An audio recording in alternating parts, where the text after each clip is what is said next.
الرحمن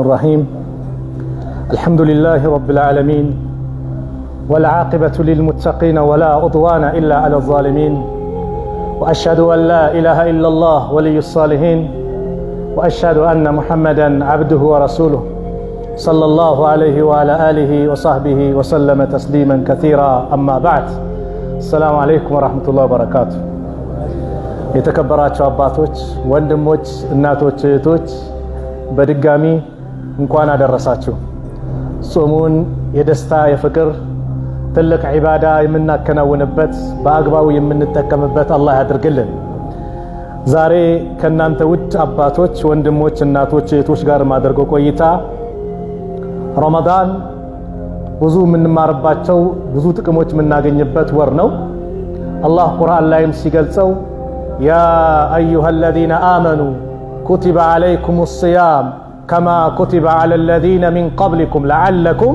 تتقون إلى እናንተ ያመናችሁ ሰዎች ወይ በእናንተ ላይ ጾም ተደነገገ ከእናንተ በስተፊት በነበሩት ህዝቦች ላይ እንደተደነገገው ሁሉ ለምን ከተባለ لعلكم تتقون ልትፈሩት ይከጀላልና የጾም ዋና ሀደፉ ዋናው የጾም ትርጉሙ የሚገለጽበት ምንድነው ከተባለ ተቅዋ አላህን መፍራት በጨለማም አላህን መፍራት ከሀገር ውጭም አላህን መፍራት ብቻችንም ስንሆን በየትኛውም ሐላችን ሰው ኖረም አልኖረም በጨለማም በቀንም ሀገር ውስጥም ከሀገር ውጭ ኢተቂላህ ሐይሱማ ኩንተ አሉ ነብዩ ሰለላሁ ዐለይሂ ወሰለም አላህን ፍራ የትም ቦታ ብትሆን ለምን ከተባለ ተቅዋ ያለው ሰው የደስታ ምንጭ ያገኛል ተቅዋ ያለው ሰው ነገሮችን አላህ ይከፋፍትለታል ተቅዋ በረካን ያመጣል ጭንቀትን ያስወግዳል ሪዝቅን ያሰፋል ስለዚህም የረመዳን አንዱ መገለጫው ምንድነው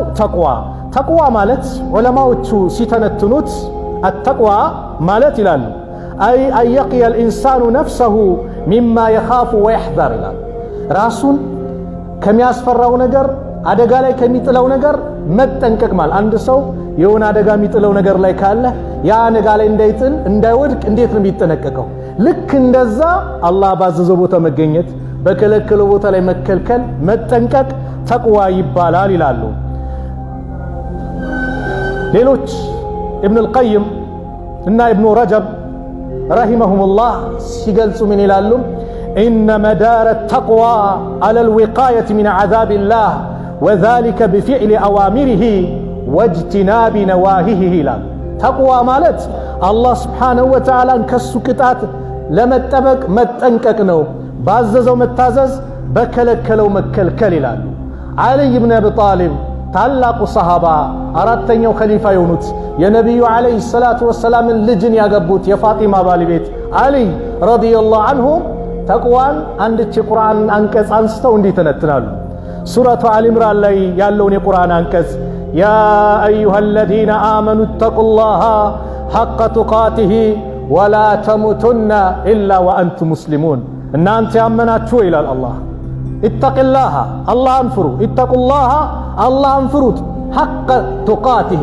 ትክክለኛ መፍራትን ተገቢ ፍራቻን እሱን ፍሩት ولا تموتن إلا وأنتم مسلمون ሙስሊሞች ሆናችሁ እንጂ እንዳትሞቷል ሱብሃንአላህ ያ አላህ አደራ ሙስሊም ሆነ እንዳትሞት ከሙስሊሞች ሆነ እንዳትሞት እስልምናን ይዘንጂ በጭራሽ ቀብር እንዳትገባ ከዛ ውጭ ከሆነ ኪሳራ ነው ወላ ተሙቱና ኢላ ወአንቱም ሙስሊሙን ሙስሊሞች ሆናችሁ እንጂ እንዳትሞቱ ለምን ነገ ምንድንበት ከጀሃነም እሳት ሑር ምንባልበት ዲን ቢኖር ከኢስላም ውጭ የለም ሰው የፈለገ ወንጀል ላይ ወድቆ ቀብር ቢገባ ኢስላምን ከያዘ ተውሂድን ይዞ ከሄደ መጨረሻው ጀነት ነው መጨረሻው የመጨረሻ ጀነት የሚገባ ሰው የዱንያን 10 እጥፍ ነው የሚያገኘው ሱብሃንአላህ ስለዚህ በየትኛውም ሐል ላይ ነው ምንም መከራ ይምጣብን ኢስላምን ልንለቅ አይገባም በቃ ኢስላምን ልንይዝ ይገባል ዱዓችንም የመሆን አለበት ያ አላህ መልእክተኛም ዱዓ አደረጉ اللهم يا مقلب القلوب ثبت قلبي على دينك አንተ ቀልብን ምትገለባብት ምትቀያይር ጌታ ወይ የኔን ቀልቤን ማንነቴን በእስልምና ላይ አድርግልኝ ኢስላም አድርጋ ኑረኝ ብለው ነብዩ ሰለላሁ ዐለይሂ ወሰለም ዱዓ አደረጉ። ነብዩ ዱዓ ካደረጉ ሰለላሁ ዐለይሂ ወሰለም እኔና አንተስ እኔና አንቺ እህቴ ከዚህ በላይ ዱዓ ያስፈልገንም? ወላሂ ይህ ረመዳን አላህ ዱዓ የሚቀበልበት ነው፣ ሙስተጃብ የሚሆንበት ነው። ጾመኛ ዱዓ ሲያደርግ ዱዓው ሙስተጃብ ነው። ጾመኛ ዱዓ ሲያደርግ ዱዓ ሙስተጃብ ነው። ስለዚህ ትልቁ ዱዓችን ምን ይሁን? የኻቲማችን ጉዳይ ዱዓ ይሁን። ያ ረብ ኻቲማችን አሳምርልን እንበል። ያ ረብ መጨረሻችን አሳምርልን እንበል። ያ ረብ ያ ቀን ነገሬ እንዳይበላሽብኝ አድርገን ብለን ዱዓ እናድርግ። ወላሂ ለምን ሙስተጃብ የሚሆንበት ነው። ብዙ ሀጃ አለን ዱዓ የምናደርግበት፣ ግን ትልቁ ዱዓችን ይሁን የኻቲማ ጉዳይ። አላህ አለና ወላ ተሙቱነ ኢላ ወአንቱም ሙስሊሙን። ይህንን የቁርአን አንቀጽ ዓሊይ ረዲየላሁ ዐንሁ ምን አሉ? አነ ተቅዋ ሂየ አልኢማኑ ቢተንዚል። ተቅዋ ማለት አላህ ባወረደው ማመን ነው፣ መቀበል ነው። በቁርአን ማመን ነው፣ በቁርአን መኖር ነው። አልኢማኑ ቢተንዚል አሉ። ወልኸውፉ ሚነል ጀሊል፣ ታላቁን ጌታ አላህን መፍራት ነው። ወሪዳ ቢልቀሊል፣ በትንሽም መውደድ ነው፣ መብቃቃት ነው። በተሰጠን ነገር መብቃቃት መደሰት። ወልእስቲዕዳዱ ሊየውም ረሒል፣ ለጉዞ ቀን መዘጋጀት ነው። ጎበዝ ማን ነው የተዘጋጀው ታዲያ? ጉዞ አለ እኮ ጉዞ አለ። ወደ ዱባይ ወደ ቱርክ ወደ ምናምን ይባላል። ቪዛ ተመቶልህ ጉዞ ይባላል አይደል? ከአላህ በኩልም የተሰጠ ጉዞ አለ፣ የሚመታ ቪዛ አለ። ቀብር ምንገባበት፣ ጉድጓድ ውስጥ ብቻችን ምንገባበት ያ ጉዞ አለ። ለዛ ጊዜ መዘጋጀት ነው ተቅዋ። አዋ ወላሂ ሰው ስንቀብር እናያለና ጀናዛ ተሸክመን እንሄዳለን አይደል? ያን ጀናዛ ተሸክመ ነው። ከዛ በፊት እኮ ከመሞቱ ፊት ያ ሰው ያ ጀናዛ ምን ነበር? ከኛ ጋር ይጫወት ነበር፣ ሻይ ቡና ይል ነበር፣ ይሮጥ ነበር፣ ስራ ከኛ በላይ ይሰራ ነበር፣ እንቅስቃሴው ከኛ በላይ ነበር። ግን ጊዜ ደረሰና ወቅቱ መጣና ተያዘ። መንቀሳቀስ የለም። እጅ እግሩ በቃ ባለበት እንደዛው አይኑ ፍጥጥ እንዳለ ሩሁ ሲወጣ ከዛ እኛንም እንከርንለት አይደል? ወደ ቀብር ይዘነው እንሄዳለን። ቀብር እናስገባዋለን፣ አፈር እናለብሰዋለን። ማንም ወዳጅ አንድች ቀን እስቲ ከሱ ጋር ላሳልፍ ብሎ አረ ለአንድ ሰዓትም አብሬ ቀብር ውስጥ ልግባ ሚል አንድም የለም። ስለዚህ ወልእስቲዕዳዱ ሊየውም ረሒል፣ ለጉዞ ቀን መዘጋጀት፣ ብቻችን ቀብር ምንገባበት። ስለዚህ ረመዳን ትልቅ ፍርሳ ነው። ምን አይነት ፍርሳ ካላችሁ አብዛኞቻችን የረመዳን ትሩፋቶች ነን። በረመዳን ሰበብ መስጊድ ገብተናል አብዛኞቻችን። አልহামዱሊላህ አላህ አጸናን፣ ጽናቱንም እስከ መጨረሻው አላህ ያድርግልን። ስለዚህ በዚህ እድል አላህ ወፍቆን መስጊድ ያስገባን። በቃ ሁሌ የመስጊድ አገልጋይ እኔ ሁሌ የመስጊድ ሰው ነኝ፣ ሁሌ አላህ ባሪያ ነኝ ብለን ራሳችንን ቃል ኪዳን መግባት አለብን። ወንድሜ አንተ መስጊድ ያንተ ውበት መገለጫ መስጊድ ነው። አንተ የመስጊድ ውበት ነው። ወላሂ ያለ አንተ መስጊድ አያምርም ወንድሜ። ኢነማ ያእሙሩ መሳጂድ አላህ መን አመነ ቢላህ አይደል? እነዛ እኮ የአላህን ቤት የሚያሳምሩት የሚያጌጡት በአላህ ያመኑ ናቸው አለ። ወአቃሙ ሰላህ፣ ሰላትንም የሚሰግዱ አለ አላህ። የመስጊድ ውበቱ ማን ነው? ሰጋጆች ናቸው። ወንድሜ አንተ ነህ፣ ማንም አይደለም። ስለዚህ ያንተ ውበት የሚገለጸው በመስጊድ ነው። ውበት የሚመጣው የመስጊድ ሰው ስትሆን ነው። መስጊድ ደግሞ የሚያምረው ባንተ ነው፣ ካንተ ውጭ በማንም አያምሩ። ስለዚህ የአላህ ቤት ውበቱ የሚገለጸው ቁርአን ተፍሲር ሲሰጥበት፣ ዒልም ሲቀራበት፣ ሰጋጆች መጥተው ግጥም አድርገው ሲሰግዱበት የመስጊዱ ውበት የዛኔ ነው እንጂማ በኃይለኛ ግንባታ ተገንብቶ በሚያምር ሁኔታው ነው መስጊዱ የሚሰግድበት ሰው ከሌለው ውበቱ ይገለጻል እንጂ አይገለጽም። ስለዚህ አላህ መርጦ አምጥቷል። አላህ መርጦ ነው ያመጣ። ይህንን እድል መጠቀም። ረመዳን ሳይመጣ መስጊድ ሳንገባ ይዞን ቢሄድስ? ይህን እናስበው። ይዞን ቢሄድስ? በረመዳን አንድ ቀን እንኳን ማግኘት ቀላል አይደለም። ኢብኑ አልጀውዚ ረሕመቱላሂ ዐለይሂ ተላሂ ለው ቂለ ሊአህሊ ልቁቡር ተመነው ለተመነው የውመን ምን ረመዳን አሉ። በአላህ ይሁንብኝ የቀብር ሰዎች ተመኙ ተብሎ ቢጠየቁ እድል ቢሰጣቸው ከረመዳን አንድ ቀን ይመኙ ነበር አሉ። አንድ ቀን ማግኘት ቀላል አይደለም። የአንድ ቀን ሰላት የረመዳን ቀላል አይደለም። የአንድ ቀን ምንቀራው ቁርአን ቀላል አይደለም። ዚክሩ ቀላል አይደለም። ዱዓው ቀላል አይደለም። ስለዚህ አላህ ደግሞ በቀናት ውስጥ ነው ያካበበ። በ30 ቀናት ውስጥ ነው ያካበበ። አያመ ማዕዱዳት የሚቆጠሩ ቀናቶች ብሎ ነው አላህ የሰጠ። ወንድሜ እህቴ አላህ የሰጠሽ ይሄንን ነው። ሂጃብሽን ግጥም አድርገሽ መስጊድ ስትመጪ ከዛ በፊት ከሂጃብ ርቀሽ ነበር። ይሄ ፉርሳ ነው፣ እድል ነው፣ ተጠቀሚበት። ፋተ ወፋት ያለፉ አልፏል። የወደፊቱ ገይብ ነው። ማናችንም ምስጢር አናውቅም። እንኳን የሚቀጥለው ዓመት ረመዳን እንድረስ አንድረስ ይቅርና ቀሪ የረመዳን ቀናቶችን እንጨርስ ሚያቃለ ከማከላችን ሰርተፊኬት ይሰጠዋል። ዛሬ እንደራ የሚያቃል ወላሂ ማንም የለም። ስለዚህ ወለከ ሰዓተ አንተ ፊሃ ያንተ ሰዓት ያንተ ጊዜ ማለት አሁን ያለህባት ናትና ተጠቀምባት። ስለዚህ አላህን መፍራት በየትኛው ቦታ አላህን ስንፈራ ምን እናገኛለን ከተባለ በዱንያ ጭንቀት ይወገዳል። يقول الله سبحانه وتعالى الله قرآن ላይ ምን አለ ومن يتق الله يجعل له مخرجا አላህን የሚጠነቀቅ አላህን የሚፈራ መውጫ ቀዳዳን አላህ ያበጃጅለታል ያመቻችለታል ويرزقه من حيث لا يحتسب ርዝቁንም ካላሰው ቦታ ያመጣለታል። ማንም መፍራት አላህን መፍራት። አላህን ፈርተ ዚናን ስትርቅ የሆነች ጓደኛችን ነበር አይቅርብኝ ስትል አላህ ዱንያ አኺራህን አላህ ያመቻችልሃል። አንድ ወቅት ላይ ነብዩ ሰለላሁ ዐለይሂ ወሰለም አንድ ክስተት የተከሰተን ታሪክ ይነግሩናል። ሶስት ሰዎች ዝናብ ይመጣባቸውና ዝናቡን ለመሸሽ ብለው ዋሻ ውስጥ ይገባሉ አሉ የአላህ መልእክተኛ ነብዩ ሰለላሁ ዐለይሂ ወሰለም ሲነግሩ። ከዛ በኋላ ከተራራው ትልቅ ቋጥኝ ድንጋይ ይመጣና የዋሻውን በር ይዘጋዋል። ሶስቱም መውጫ መግቢያ ጨነቃቸው። እርስ በራሳቸው ተነጋገሩ። እንደው ዛሬ ከዚች ነጃ ምንወጣባት ነገር ቢኖራል አንደኛው ለአላህ ብለን የሰራነው ስራ ካለ እሱን ወደ አላህ አማላጅነት አቅርበን ተወሱል በዛ ስራችን ተወሱል አድርገን ካልሆነ በስተቀር ዛሬ መውጣት የለም ማለት። አንደኛው ቀጠለ ያ ረብ እናት አባት ነበሩኝ ሁልጊዜ ይከባከባለሁ። አንድ ቀን አርፍጄ መጣውና ስመጣ ተኝቶ አገኘዋቸው። ወተት ደግሞ እነሱን ሳላጠጣ ሚስቴንም ልጆቼንም አጣጥቼ አላቅም። ያን ቀን ስመጣ ተኝተዋል። እንዳልቀሰቀሳቸው እንቅልፍ ላይ ናቸው። ልጆቼ ይጮዋሉ ተርበዋል። እኔ ደግሞ ከነሱ በፊት ማንን ማጠጥቼ አላቅም።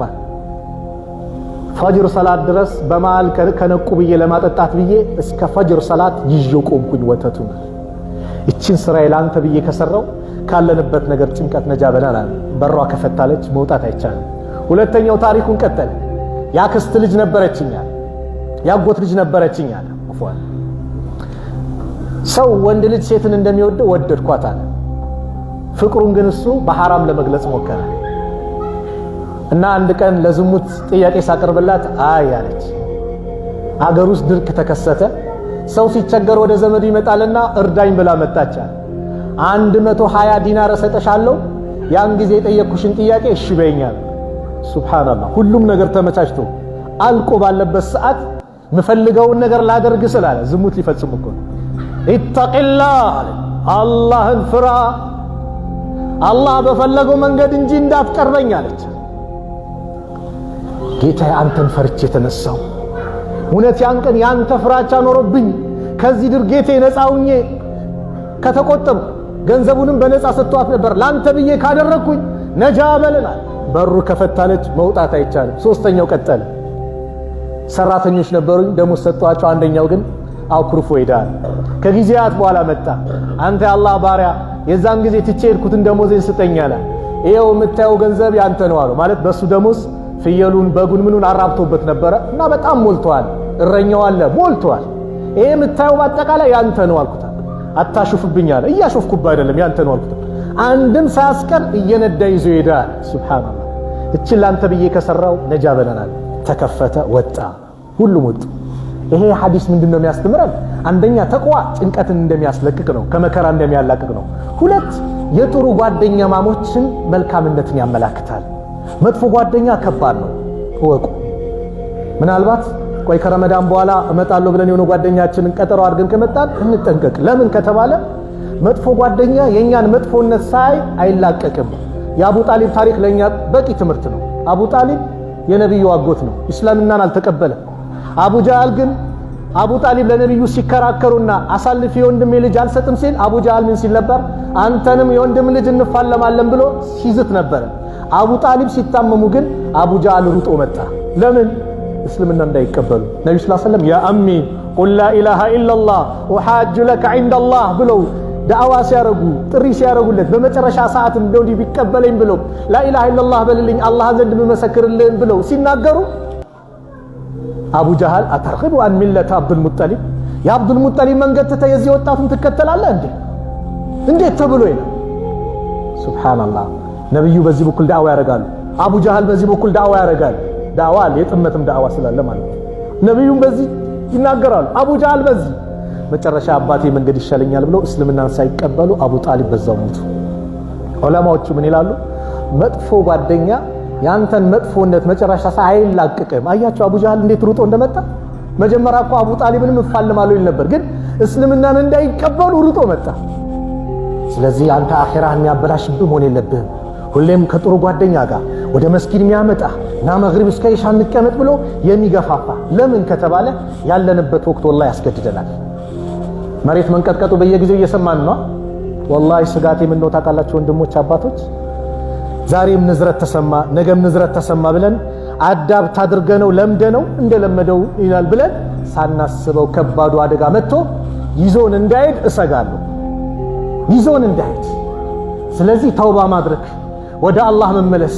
ያ ረብ እንደው በዛው ሐሌ ሳትወስደኝ ይህን ወርቃማ እድል አምጥተህልኛል ምስጋና ይገባ በዚሁ አጽናኝ ብለን ተውባ ትክክለኛ ተውባ አድርገን እንደው እስከ መጨረሻው ወዕቡድ ረበከ ሐታ ያእትየከል የቂን እንደተባለው ቁርአን ላይ ጌታህን ሞት እስከሚመጣበት ጊዜ ድረስ ተገዛው እንደተባለው ሁሌም የአላህ ባሪያ ለመሆን መጣር ዱዓችን የመሆን አለበት።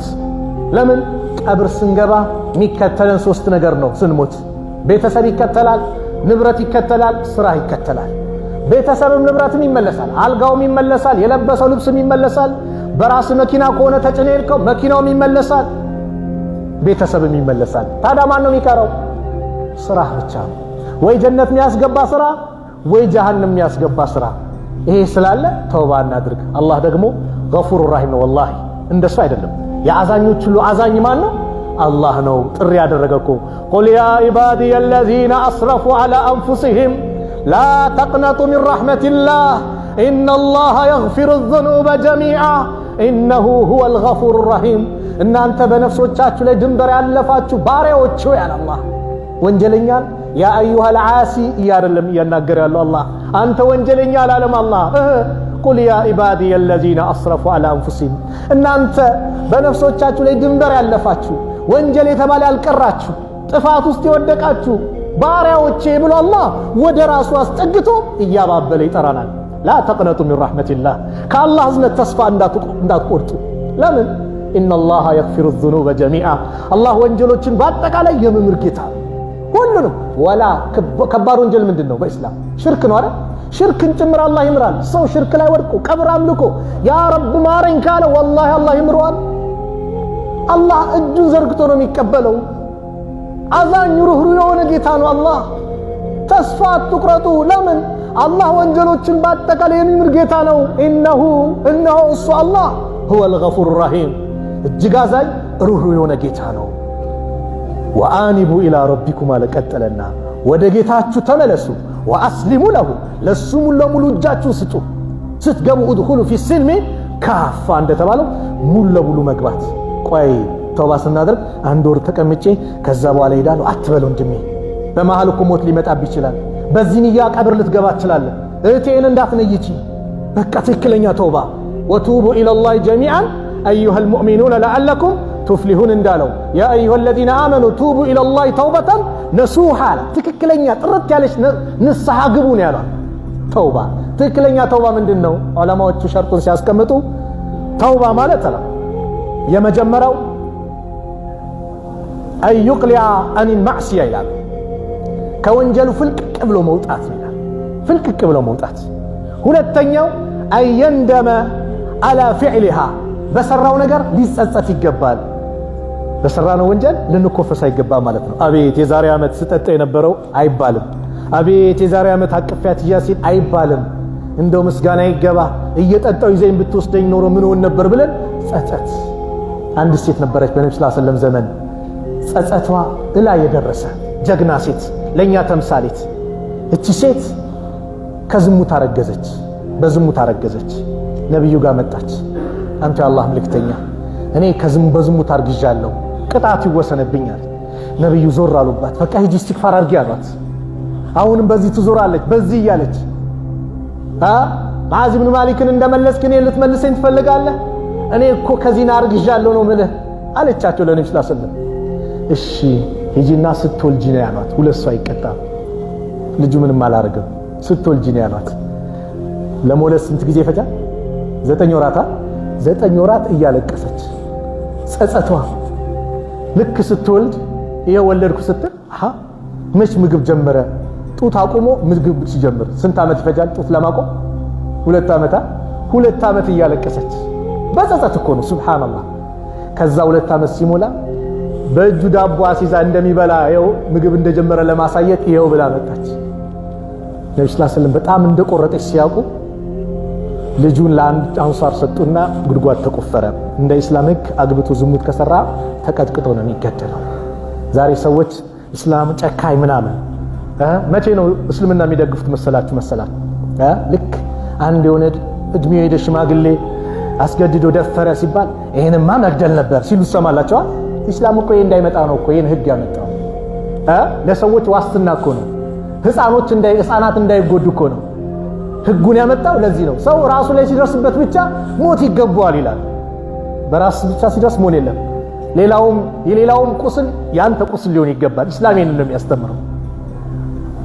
አላ ጉድጓድ ተቆፍሮ መቀጥቀጥ ተጀመረች። ከሚወረውሩባት መካከል አንዱ ኻሊድ ብን ወሊድ ነበርና ደሟ ተረጨበት። ከዛ መሳደብ ጀመረ። ነብዩ ተቆጡ። ምን ነካ አሉ። የሷ ተውባኩ ቢከፋፈል ለሰባ የመዲና ነዋሪዎች በበቃ ነበር አሉ። 3 ዓመት ጸጽታ ወደ አላህ ተመልሳ የተጸጸተች ትክክለኛ ተውባ ያደረገች ናት እኮ። ስለዚህ ነገም ያስፈልጋል መጸጸት። 3ኛው ዓዝም ነው፣ ቆራጥ መቆረጥ ነው። አላ يعود ኢለይሃ አበደን ወደሷ ወደ ወንጀል ላለመመለስ መወሰን እንጂ ቆይ ከዚህ ቀን በኋላ መልሼ እንዲመጣለው አትበል። ሰርተፊኬት አልሰጠም 4 ዓመት 5 ዓመት 3 ወር 2 ወር ቆይ ማንም አልተሰጠውም። ወዲያው ሞት ሊመጣ ይችላል። ይሄን ነይተን ስለዚህ ትክክለኛ ተውባ አድርገን ልንመለስ ይገባል። ይሄ ረመዳን እድል ነው፣ ፉርሳ ነው፣ እንጠቀምበት። ቀሪ ያሳለፍናቸው ቀናቶች እንዴት አለፉ ብለን ራሳችንን ገምግም፣ እንጠይቅ። ስንት ጁዝ ቁርአን ቀርቻለሁ? ምን ያህል በጀማዓ ሰላት ሰግጃለሁ? ዱዓይስ ምን ያህል ዱዓ አድርጌያለሁ? ዚክር ምን አይነት አድርጌያለሁ? የሰራሁት ኸይር ስራ፣ ያወጣሁት ሰደቃ የመሳሰሉት ራሳችን ፈትሸን ብዙ ቀናት ደግሞ ፊት ለፊታችን አሉ። የተበላሸብን ካለ አላህ እንዲምረን ዱዓ እያደረግን፣ ኸይር ነገር ከሰራን ደግሞ እንዲቀበለን ዱዓ እያደረግን ቀጣይ ቀናቶችን ግን በነሻጣ በጥሩ ሁኔታ እናሳልፍ። ወላሂ ሙስታሂድ ነን። መቼ እንደሚቆጨን ታውቃላችሁ? ልክ የኢድ ቀን ኢማሙ ሰላም አለይኩም ብሎ ኢሻ አሰግዶን ከኢሻ በኋላ ተራዊ ሰላት የለም ሲባል የዛኔ ነው ጸጸቱ። ምን ነው እነዛ 2-3 ቀናት ተራዊ በስነ ስርዓት በሰገድኩ ለምን አመለጠኝ ለምን እንዲህ አለኝ ብለን ጸጸቱት የምንወድቀው የኢድ ቀን ነው። አያመን ማዕዱዳት ብሏል።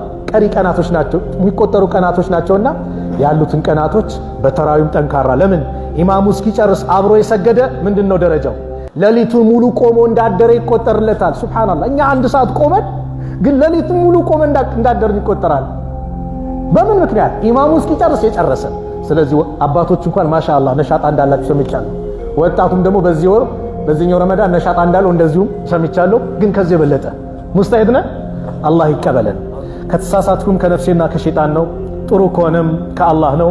አላህ Subhanahu Wa Ta'ala እዚሁ የተከበረው ቤት እንደዚሁ እንደሰበሰበን ነገም ጀነተል ፊርደውስ እንደዚሁ ሰብስበን መጨረሻችንን አላህ ያሳምርልን። የረመዳንን ጾም አላህ ይቀበለን። ጾማችንን አላህ ይቀበለን። ሰላታችንን አላህ ይቀበለን። ዱዓችንን አላህ ይቀበለን። ጭንቀታችንን አላህ ያስወግድልን። ያሰብነውን ኸይር ነገር በአጠቃላይ አላህ ያሳካልን። መልካም ነገሮችን አላህ ይወፍቀን። ከመጥፎ ነገር አላህ ይጠብቀን። ዱንያ አኺራችንን በአጠቃላይ አላህ ያሳካልን። ዱንያ አኺራችንን አላህ ያሳካልን። የተጨነቀን ከጭንቀቱ አላህ ይፈርጀው። የተጨነቀን ከጭንቀቱ አላህ ይፈርጀው። ወላጆቻችንን ከመልካም ስራ ጋር ከአፊያ ጋር እድሜያቸውን አላህ ያርዝምልን። እድሜያቸውን አላህ ያርዝምልን። የሞቱብን ደግሞ የጀነት አላህ ይበላቸው። ከቀብር ቅጣት አላህ ይጠብቃቸው። የታመሙብን አላህ ያሽራቸው። የአልጋ ቁራኛውን አላህ ያሽረው። የታመመውን ዛሬ ብዙ አይነት በሽታ አለ። በኩላሊቱ፣ በካንሰሩ፣ በልብ ህመም ሁሉም እየተሰቃየ ነው። አብዛኛው አላህ ይፈውሳቸው። አላህ ይፈውሳቸው፣ አላህ ያሽራቸው። ያላገባውን ወጣት ጥሩ ትዳር አላህ ይለግሰው። ለወንዶችም ሷሊህ ሚስት ለሴቶችም ሷሊህ ባል አላህ ይለግሳል። ልጅ የሌለውን ያ ረብ ልጅ አላህ ይለግሰው። ብዙ ዓመት ትዳር ላይ ተቀምጦ ልጅ የሌለውን አላህ ልጅ ይለግሰው። ሷሊህ ልጆች አላህ ይለግሳችሁ። ውጭ ሀገር ተቀምጦ የተጨነቁ አሉ። ከቤተሰቦቻቸው ጋር እንዴት እንገናኝ ምን ይዘን ያሉ የተጨነቁ አሉ። ያ ረብ አላህ ሁሉን ነገር አመሻሽቷቸው ከቤተሰቦቻቸው ጋር በሰላም ይገናኙ አላህ ያርጋቸው። ረመዳንን ከቤተሰብ ጋር እየናፈቁ እንደው የራቀባቸው አላህ ከቤተሰብ ጋር አላህ ያገናኛቸው፣ ሰላም አላህ ያርጋቸው። አክሱም ያሉትን ወንድሞቻችን እህቶቻችን ሰላም አላህ ያርጋቸው። በሂጃባቸው ምክንያት ከትምህርታቸው ርቀዋል። ያ ረብ መብታቸውን አላህ ያስከብራል። መቅበሪያቸው ርቋቸዋል፣ ቅርብ አላህ ያርግላቸው። መስጊድ የላቸውም፣ ያማረውን መስጊድ አላህ ይለግሳቸው። የበላይነቱን ለነሱ አላህ ያድርገው። በእነሱ ላይ ሸር የሚያደርገውን አላህ አደብ ይስጠው፣ አላህ አደብ ይስጠው። ዓለም ላይ ያሉት ሙስሊሞች በአጠቃላይ ከመከራ ከጭንቀት አላህ ነጃ ይበላቸው። اللهم انصر الإسلام والمسلمين وأذل الشرك والمشركين ودمر أعداءك وأعداء الدين. اللهم انصرنا ولا تنصر علينا. اللهم من أرادنا وأراد المسلمين بسوء فأشغله بنفسه. اللهم نجنا من بطش الظالمين. اللهم ألف بين قلوب المؤمنين. اللهم ألف بين قلوب المؤمنين. اللهم ألف بين قلوب المؤمنين ووحد صفوفهم واجمع كلمتهم على الحق يا رب العالمين. ربنا آتنا في الدنيا حسنة وفي الآخرة حسنة وقنا عذاب النار. وصلى الله على نبينا محمد وعلى آله وصحبه وسلم. وآخر دعوانا أن الحمد لله رب العالمين والسلام عليكم ورحمة الله وبركاته.